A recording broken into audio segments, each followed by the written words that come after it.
I thought I would make a short introductory video on how to use the pressure canner. To start, we fill the pressure canner up with at least 3 quarts of water, which equals 12 cups of water.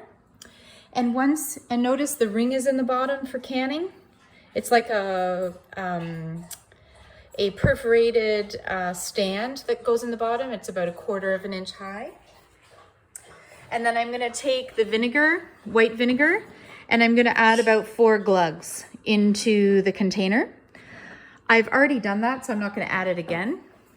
And then I'm gonna take, depending on the type of jar I'm using, this is a 1 liter or a quart jar with a regular opening. The maximum number of those you can have in the pot at any one time is 7. But please refer to your Presto instruction booklet of how many jars you can fit in based on the size and the opening of the mouth. I'm going to put the 4 jars in here because that's all I have to do right now for the mulberries that were picked yesterday. And then I'm going to take the lid, and it's very important. See this arrow here on the lid? And then see this arrow on the handle? It's very important that when you put the lid onto the pressure canner, that these arrows line up before you secure the lid. So the arrows are now lined up, and now I'm going to turn the lid in the direction that says closed. So what this does for us is not only does it lock it based on the shape of the lid and the pot, it also causes over here, when this piece of the pot pops up, it adds an additional lock on this side of the pot, and that stops the lid from blowing off, which is very important. And then we're doing berries. So berries are processed for 8 minutes at 5 pounds. The device I'm referring to in terms of weight looks like this. With no rings on the device,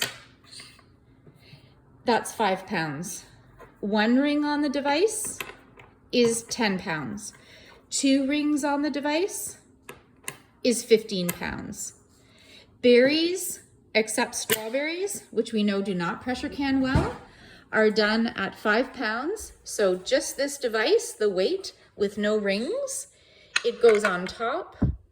Then I head over to my element and I turn it. We have an ultra high element, but I turn it just below that, okay?